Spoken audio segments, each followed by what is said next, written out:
दर्शकों, आपको हमारा चैनल पसंद आता है तो सब्सक्राइब करें, लाइक करें, शेयर करें, कमेंट जरूर करें। बाबा साहब doctor Ambedkar symbol of knowledge Bharat के ही नहीं बल्कि विश्व के संविधानों के विशेषज्ञ थे। इस भारत में जो असमानता पर आधारित व्यवस्था थी, राजतंत्र था, उसके स्थान पर जो प्रजातंत्र प्रत्येक नागरिक के लिए दिया और उसके लिए बहुत सुंदर और विशालतम श्रेष्ठतम संविधान बना के दिया, वो बौद्ध सत्व बाबा साहब डॉक्टर भीमराव अम्बेडकर ने दिया। इस बात की प्रशंसा भारत के तत्कालीन सभी राजनेताओं ने संसद में की और विश्व स्तर पर भी की गई। इसी के सम्मान में बाबा साहब डॉक्टर अम्बेडकर को LLD की उपाधि से नवाजा गया। तो बाबा साहब डॉक्टर अम्बेडकर समतावादी, समानतावादी, न्याय, स्वतंत्रता, बंधुता पर आधारित विचारधारा के महान भारत के सपूत थे, भारत रत्न थे। उनकी प्रतिमा अगर वहाँ स्थापित होती है तो हमेशा यही संदेश जाएगा कि ये वो भारत रत्न हैं जिन्होंने भारत का संविधान दिया और देश में सर्वोच्च कानून संविधान है। संविधान के ही अधीन भारतीय सुप्रीम कोर्ट काम करता है और सुप्रीम कोर्ट और संविधान के कानून के तहत सारे वकील कार्य करते हैं। इसलिए वकीलों को भारतीय संविधान नहीं बल्कि भारतीय संविधान निर्माता का भी सम्मान करना चाहिए। लेकिन बड़े दुख की बात होती है जिन्हें हम विद्वान अधिवक्ता कहते हैं, और विद्वान वो होता है जिसके मन में किसी के प्रति राग द्वेष नहीं होता, समता, समानता, बंधुत्व और न्याय की भावना रखता है। लेकिन वो विद्वान वर्ग भी बाबा साहब डॉक्टर अम्बेडकर की प्रतिमा का इस बात के लेकर के विरोध कर रहा है कि डॉक्टर अम्बेडकर अनुसूचित जाति के। इस देश के अंदर में समतामूलक समाज की स्थापना हो पाए, और समतामूलक समाज की स्थापना होगी तो किसी के साथ अन्याय नहीं होगा, सभी को न्याय मिलेगा। आज जहाँ न्याय और अन्याय की बात हो रही है, उसी खंडपीठ में, हाई कोर्ट की जो खंडपीठ जो ग्वालियर में है, वहाँ पे कुछ जो बेवकूफ़ किस्म के जो वकील हैं जिन्हें ये नहीं पता है कि तुम जो न्याय की बात कर रहे हो, और उसी न्याय के देवता बाबा साहब न्याय के देवता हैं, क्योंकि इस देश को न्याय देने वाले वही थे। न्याय के देवता की ही तस्वीर, वो मूर्ति आप अपने उसमें नहीं लगने दे रहे हो, तो आपके अंदर कितनी कटुता और गंदगी भरी हुई है आपके दिमाग के अंदर में। आप दूसरों के किसी को न्याय क्या दिलवा दोगे? कुछ न्याय की बात नहीं हो सकती है। तो मेरा तो यही कहना है कि इस देश के अंदर में आज जो है जो जातिवाद जो फैला हुआ है, जो जहर है, जो जहर फैला हुआ है, उसकी वजह से समाज के अंदर में बहुत ही गलत घटनाएं जो है घटित हो रही हैं। नमस्कार दर्शकों, मैं हूं अमित बोरसन और आप देख रहे हैं रेंजर टीवी इंडिया, ना धर्म न जात, केवल सत्य के साथ। दर्शकों, जिस प्रकार से ग्वालियर हाई कोर्ट के अंदर जो एक ऐसे महापुरुष जो कि विश्व स्तरीय एक तरह से लीडर कह सकते हैं और सोशल वर्कर का कह सकते हैं और आर्थिक शास्त्री कह सकते हैं, और जो भारत देश की महिलाओं के उत्थान के लिए जो काम किए थे, ऐसे महापुरुष और विश्व रत्न बाबा साहब डॉक्टर भीमराव अम्बेडकर जी की जो ग्वालियर हाई कोर्ट में मूर्ति स्थापित होने जा रही थी, उसको देखते हुए कुछ संविधान विरोधी लोगों के द्वारा उनका विरोध किया जा रहा है और बाबा साहब की मूर्ति वहाँ पर ग्वालियर हाई कोर्ट में के प्रांगण में नहीं लगाने दी जा रही है, जिसके कारण पूरे भारत देश के अंदर आक्रोश फैलता चला जा रहा है। और इसी आक्रोश को देखते हुए आज हम उपस्थित हैं जनपद आगरा के अखिल भारतीय मंगल मैत्री महासंघ के कार्यालय पर, जहाँ पर संघ के राष्ट्रीय संयोजक और राष्ट्रीय अध्यक्ष जसवंत सिंह राणा जी और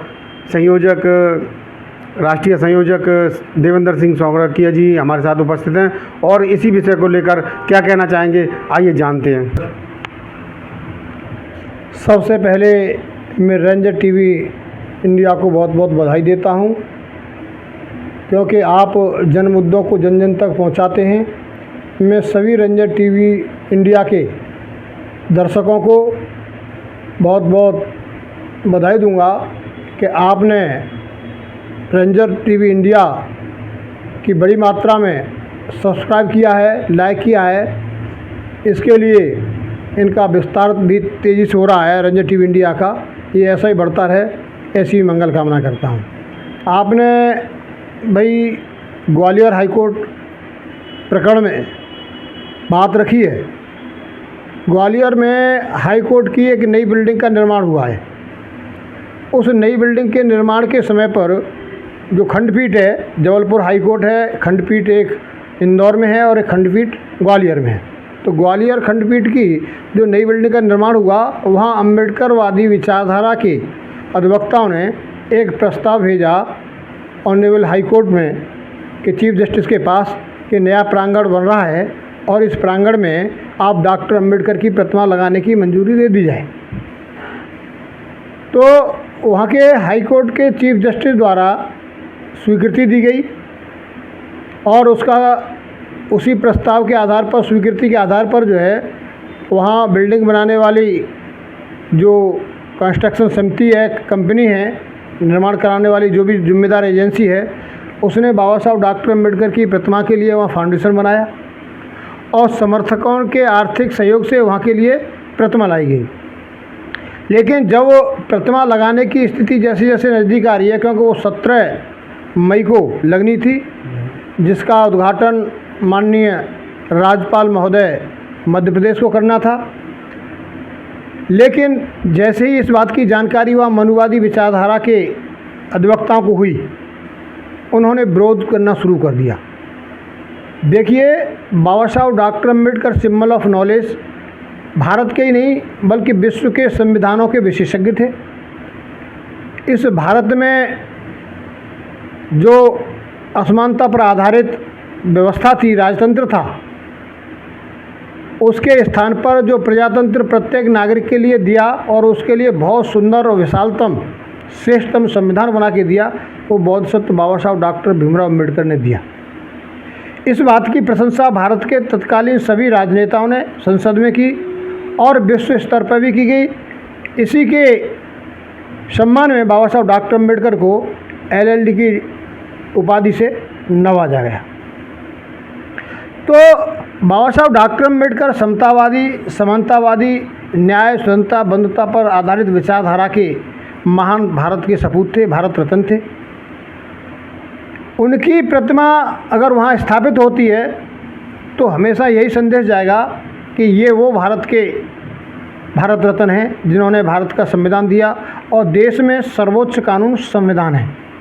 संविधान के ही अधीन भारतीय सुप्रीम कोर्ट काम करता है और सुप्रीम कोर्ट और संविधान के कानून के तहत सारे वकील कार्य करते हैं। इसलिए वकीलों को भारतीय संविधान नहीं बल्कि भारतीय संविधान निर्माता का भी सम्मान करना चाहिए। लेकिन बड़े दुख की बात होती है, जिन्हें हम विद्वान अधिवक्ता कहते हैं, और विद्वान वो होता है जिसके मन में किसी के प्रति राग द्वेष नहीं होता, समता, समानता, बंधुत्व और न्याय की भावना रखता है।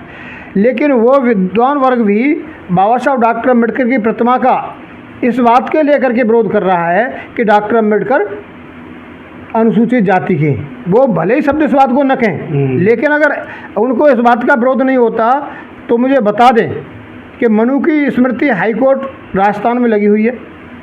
मनु का क्या लेना देना आधुनिक भारत के प्रजातंत्र से? न तो मनु प्रजातंत्र का जनक था, न समता का जनक था। समानता, बंधुता, भाईचारा, न्याय, ये तो मनु के स्मृति में नहीं था, न मनु स्मृति में है।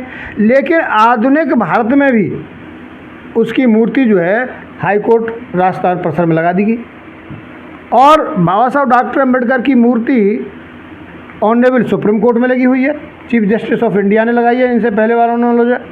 लेकिन जब राजस्थान मध्य प्रदेश हाई कोर्ट की बात आ रही है तो वहाँ की बार काउंसिल के जिम्मेदार पदाधिकारी जो ब्राह्मण समाज से हैं, और ब्राह्मणों को बड़ा विद्वान कहा जाता है, लेकिन वो हर ब्राह्मण विद्वान नहीं होता। कुछ ब्राह्मण जो है मनुवादी मानसिकता के होते हैं, और जो मनुवादी मानसिकता व्यक्ति होता है वो न समाज हितैषी होता है, न अधिवक्ता हितैषी होता है, न्याय हितैषी होता है, न वो देश हितैषी होता है।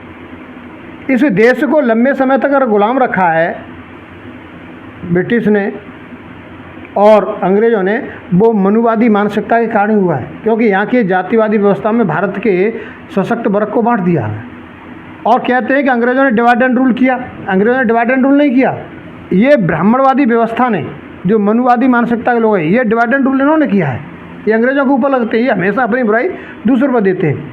इसलिए मैं तो यही अपील करूँगा कि उन्हें तथागत सद्बुद्धि दें कि वो बाबा साहब डॉक्टर अम्बेडकर की प्रतिमा का न करें क्योंकि मैंने सोशल मीडिया पर देखा कि वहाँ कुछ समर्थकों को विरोधी लोगों ने मारपीट तक कर दी। प्रतिमा ट्रक में गेट के बाहर खड़ी हुई है। Honourable high court chief justice का आदेश है कि मूर्ति लगनी है। प्रशासन वहाँ का समर्थन में लगा हुआ है, फोर्स व्यवस्था है, लेकिन फिर भी विद्वान अधिवक्ता विरोध कर रहे हैं। और उस प्रतिरोध की भावना से, प्रतिशोध की भावना से जिस फाउंडेशन पर वो लग रहा है प्रतिमा, वह झंडा खड़ा कर दिया, राष्ट्रीय झंडा। अरे राष्ट्रीय झंडे का आप विरोध कौन करता है भाई? अम्बेडकरवादी तो सबसे ज़्यादा समर्थक हैं, क्योंकि बाबा साहब डॉक्टर अम्बेडकर ने ही तिरंगा झंडा देश के लिए बनाया और उसे मतलब सेलेक्ट किया, संविधान में स्थान दिया, उसमें धम्मचक्र दिया। एक तरह से जन्मदाता है वो तिरंगा। तो हम तो बाबा साहब की जगह से और राष्ट्र का प्रतीक होने की वजह से सम्मान करते हैं राष्ट्रीय झंडा का। और राष्ट्रीय झंडा तो हाई कोर्ट के सबसे शीर्ष जो स्तर होता है उसकी चोटी पर फहराता है, वहाँ लगा हुआ है, देश की पार्लियामेंट में लगा होता है, तो हम उसके विरोधी कब हैं? और लोगों की ये मांग है कि ठीक है बाबा साहब की प्रतिमा लग जाए, उसके पीछे झंडा भी लगा है, लेकिन लोगों ने कहा कि नहीं, प्रतिमा नहीं लगनी चाहिए। तो ये इस बात की स्थिति को दर्शाता है कि जो लोग हिंदू कहते हैं, हिंदुओं में जो मनुवादी मानसिकता के लोग हैं, वही इस देश के कहना चाहिए बहुत बड़ी हानि पहुंचा रहे हैं, वही सबसे बड़ा अन्याय अत्याचार करते हैं इस देश में। देश को पीछे ले जाने में, समाज में भाईचारा न बनने देने में, समाज के बीच में जो वैमनस्यता पैदा करते हैं, मनुवादी मानसिकता के लोग करते हैं। देखिए आज जो दलित वर्ग है, जो हिंदू समाज का वर्ग कहा जाता है कि हम सब हिंदू हैं, उन हिंदुओं को कोई मुसलमान का मुझे उदाहरण पेपर में बता दे कोई हिंदू कि उन्होंने किसी की बारात रोकी हो, किसी को घोड़े से उतारा हो, किसी दलित बहन बेटी के साथ में मतलब जो है उन्होंने जातवाद के आधार पर जो है उनके अपमान किया हो। लेकिन जो हिंदू कहते हैं, तथाकथित हिंदू जो मनुवादी हैं, वही दलितों की बारात नहीं चढ़ने देते, वही उनकी जो है दूल्हा को पीटते हैं, वही उनकी बहन बेटियों की बेइज्जती करते हैं, वही उनको नीच समझते हैं। और इन मनुवादी लोगों ने ही दलितों के, पिछड़ों के सभी हकों पर डाका डाल रखा है। ये सभी न्यायपालिका से लेकर के कार्यपालिका में, राजनीति में, धन संपदा पर काबिज हैं। मैं आपके चैनल के माध्यम से ये अपील करना चाहूँगा कि जो मनुवादी मानसिकता के लोग बाबा साहब डॉक्टर अम्बेडकर की प्रतिमा से इतना घृणा करते हैं, उनका सम्मान नहीं करते, वो तुमको सम्मान कैसे दे देंगे? इसलिए वास्तव में इस देश में जो बहुसंख्यक समाज है, जो मानवतावादी समाज है, जो बाबा साहब डॉक्टर अम्बेडकर, छत्रपति साहू जी महाराज, फूले को और संत गाड़गे को, यानी बहुजन समतावादी विचारधारा के महान संतों की बातों को जो मानने वाले लोग हैं, दलित पिछड़े समाज के लोग हैं, उनको ये संकल्प ले लेना चाहिए कि चुनाव में वो किसी भी पार्टी का प्रत्याशी क्यों न हो, लेकिन जो मनुवादी मानसिकता का प्रत्याशी हो उसे वोट नहीं दे। अगर ये संकल्प ले लेंगे कि मनुवादी मानसिकता की विचारधारा के लोग जो है न्यायपालिका में नहीं जाएंगे, मतलब जो है राजनीति में नहीं जाएंगे, तो वहाँ पार्लियामेंट में भी समानता पर, बनता पर आधारित करने वाले लोग जाएंगे बहुजन समाज की जीत करके, तो देश हित में संविधान लागू होगा और सबको हक और हकूक़ मिलेंगे।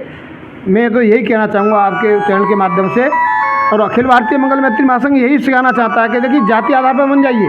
मैं आपकी आगरा का उदाहरण दे रहा हूँ। आगरा दलितों की राजधानी कही जाती है और यहाँ पर जो है बहुत बड़े पैमाने पर जो है दलित एडवोकेट्स भी हैं, लेकिन यहाँ की स्थिति भी यही है कि दीवानी परिसर में ब्रिटिश गवर्नमेंट द्वारा बनाई गई बिल्डिंग है जिसमें अधिवक्ता बैठते हैं। अब तो संख्या बढ़ गई है तो इधर उधर भी बैठते हैं, लेकिन पुरानी बिल्डिंग जो है गवर्नमेंट के द्वारा बनाई हुई है, उसमें एक बार हॉल है। उस बार हॉल पर जिस बार का अधिपत्य है, उस बार में 99% सभी जो है सवर्ण कास्ट के मेंबर होते हैं, पदाधिकारी होते हैं, और उन्होंने आज तक बाबा साहब डॉक्टर अम्बेडकर की प्रतिमा उस हॉल में नहीं लगने दी। ये दलितों की राजधानी का स्थिति है। और यहाँ के बड़े शर्म की बात है उन लोगों के लिए जो अम्बेडकरवादी बनते हैं कि उन्होंने 2-2 सीटें जिता करके बीजेपी को दे दी, यहाँ के वोटरों ने, अम्बेडकरवादियों ने। और वो लोग जो है यहाँ अम्बेडकर के नाम पर जो है कोई SC/ST आयोग का अध्यक्ष बना है बीजेपी से, कोई मतलब जो मंत्री बना है, कोई राज्यपाल बना है, कोई मंत्री बना है, लेकिन उनकी ये औकात नहीं है कि वो डॉक्टर अम्बेडकर की प्रतिमा जो है इस बार हॉल में लगवा दे। तो क्योंकि ये मानसिकता है मनुवादी लोगों की कि वो अम्बेडकर को सम्मान नहीं देते, तो आपको कैसे देंगे?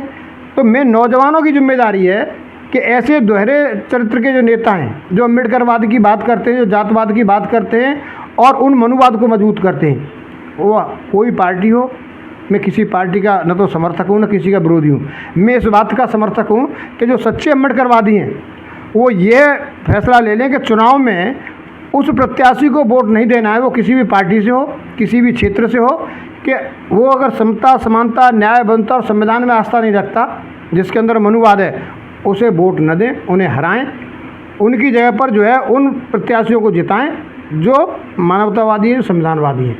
तभी इस देश में न्याय, बंधुत्व और भाईचारा पैदा होगा। यही मेरे आपके द्वारा संदेश पहुंचाना है जनता को कि देख लीजिए कि ये प्रबुद्ध लोग जो है, जो बुद्धिजीवी वकील कहे जाते हैं, वो अगर बाबा साहब डॉक्टर अम्बेडकर की प्रतिमा का विरोध कर रहे हैं तो समाज में आम मनुवादी कितना विरोध करता होगा। इसलिए इनसे सावधान रहने की ज़रूरत है और इन्हें हर हालत में अपनी वोट की चोट से सबक देना चाहिए। यही मेरा संदेश है। देखिए, ये देश हमारा है और आप देखो कि टुच्चे से लोग अपनी राजनीति चमकाने के लिए, मैं टुच्चा क्यों कह रहा हूँ, क्योंकि अभी आपने देखा वो बच्चियाँ, एक शेड्यूल कास्ट की थी, एक मुस्लिम थी, जो आकर के मिलिट्री ने जो उपलब्धि हासिल की है उसको ब्रीफ करती थी, भी पत्रकारों को बताती थी, उन दोनों की बेइज्जती की इन्होंने। तो ये जो टुच्चे हैं, इनको पिता ने इनको कोई संस्कार नहीं दिए हैं, ये संस्कारी लोग नहीं हैं। और आपको देखना चाहिए देश जा कहाँ रहा है, देश गर्त में जा रहा है। ऐसे लोग इतनी वैमनस्यता फैला रहे हैं, आपस में एक दूसरे के प्रति इतनी घृणा। भगवान बुद्ध के देश में भगवान बुद्ध ने तो मानव मात्र के कल्याण के लिए कार्य किया, मानव मात्र के कल्याण के लिए काम किया था। भगवान बुद्ध ने कभी किसी के लिए वैमनस्यता उनके मन में नहीं रही। उनके पिता तो एक शासक थे, राजा थे, और शासक का बेटा सब कुछ त्याग करके और वैराग्य ले लेता है। तो एक्चुअल में उन्होंने विश्व के कल्याण के लिए, किसी व्यक्ति विशेष के लिए नहीं। आपको मैंने पहले भी बताया था, पूरी दुनिया में जितने धर्म हैं, करुणा, मैत्री और दया का जो भाव है, उन्होंने अपने किताबों में, धार्मिक किताबों में जो दिया है, वो भगवान बुद्ध से ही लेके दिया है।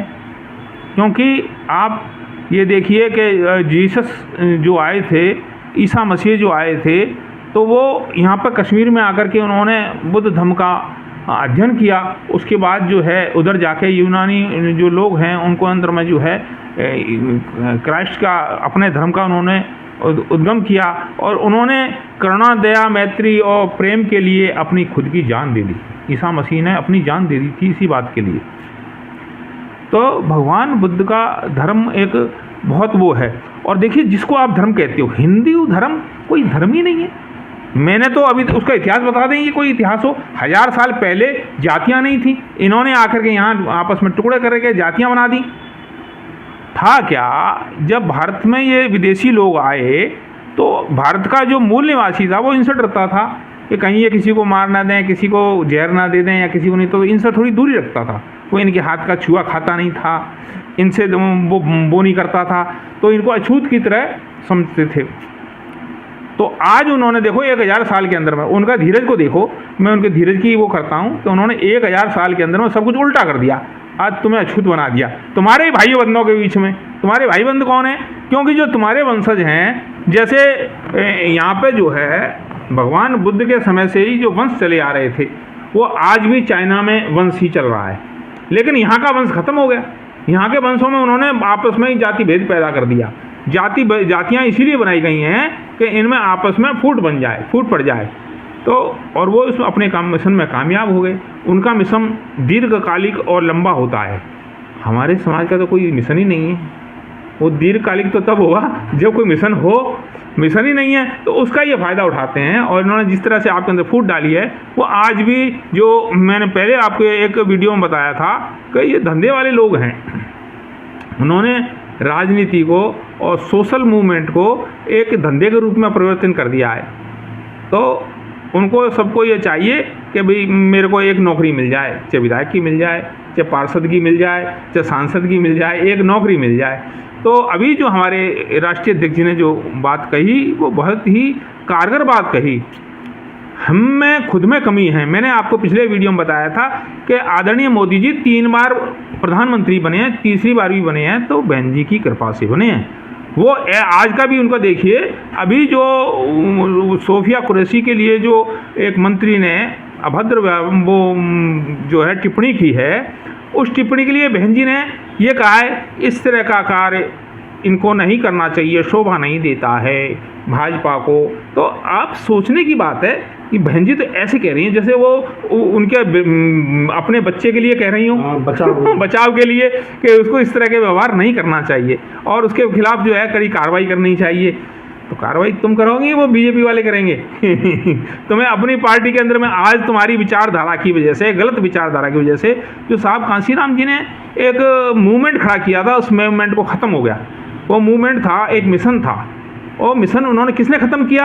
आज जो जुड़े हुए हैं वो कौन हैं? तो वो भी मैं आज क्लियर करना चाहता हूँ। आज जो जुड़े हुए हैं उनमें 90% बेवकूफ़ टाइप के लोग हैं, जो कम बुद्धि के लोग हैं, वो उनसे जुड़े हुए हैं, और कुछ दलाल जुड़े हुए हैं जो अपनी दलाली चमकाने के लिए उन्होंने कहा हाँ अब क्या मौका मिलेगा, मुझे दलाली करवेगा, मुझे जिलाध्यक्षी मिलेगी, मुझे वो मिलेगी, तो वहाँ पर जाके बहन जी का भेंट चढ़ा के आएंगे, तो हम जो है 5 लाख देंगे तो हमें जिलाध्यक्ष बना दो जाओ या फलानों बना दो जाओ, तो बाकी बाद हम धंधों कर लेंगे। तो आप सोचिए, ये मिशन है? ये मिशन है क्या? मिशन क्या है? बाबा साहब का मिशन था इस देश के अंदर में समतामूलक समाज की स्थापना करना। बहन जी का क्या मिशन है?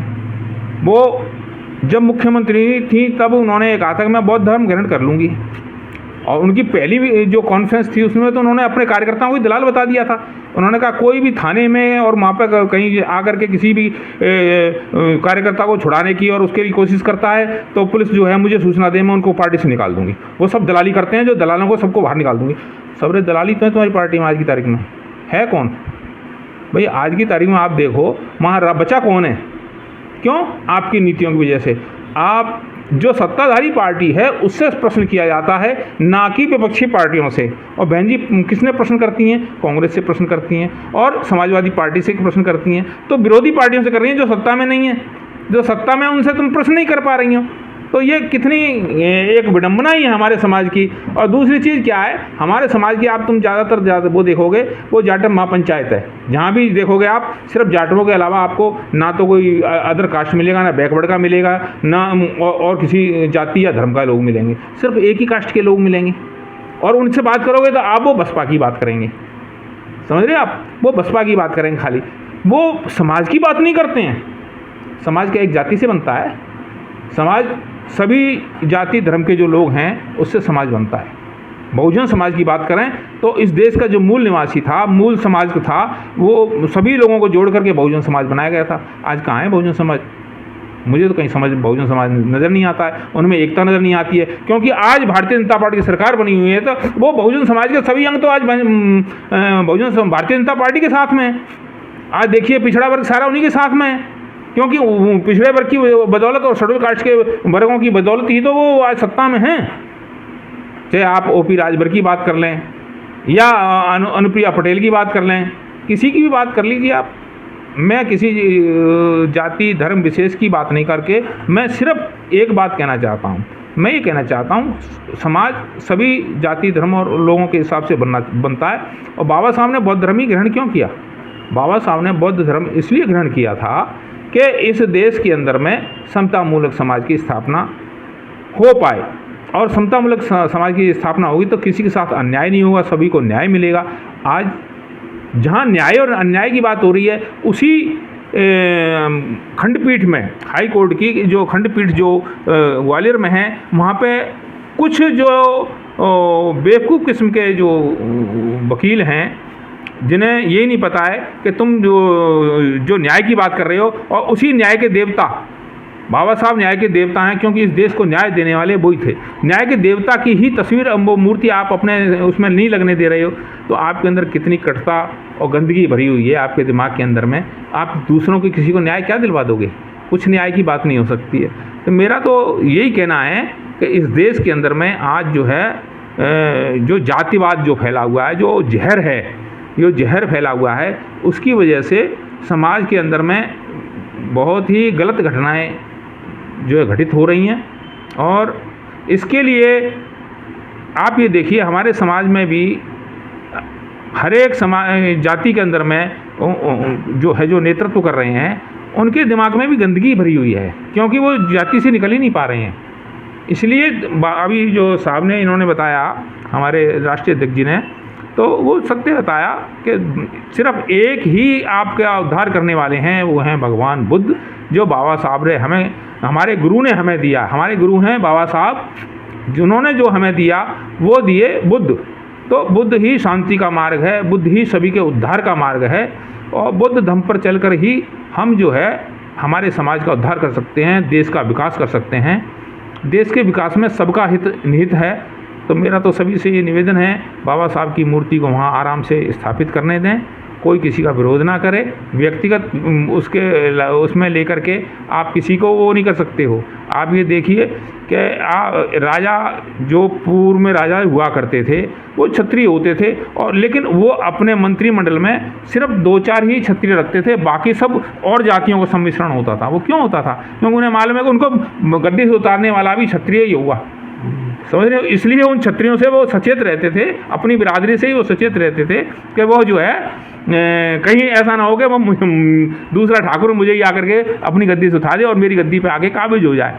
इसलिए जातिवाद फैलाने वालों को ऐसा नहीं करना चाहिए। हम तो सिर्फ यही कहेंगे वो भगवान बुद्ध के मार्ग पर, या उन पर कार्रवाई भी होनी चाहिए। कार्रवाई तो क्यों नहीं होनी चाहिए? संविधान के तहत जो गलत करता है उसके खिलाफ तो कार्रवाई होनी ही होनी चाहिए। मैं हमेशा संविधान के सर्वोपरि मान के चलता हूँ। इस देश के अंदर में संविधान का राज होगा, तभी इस देश के अंदर सभी लोगों को न्याय मिलेगा।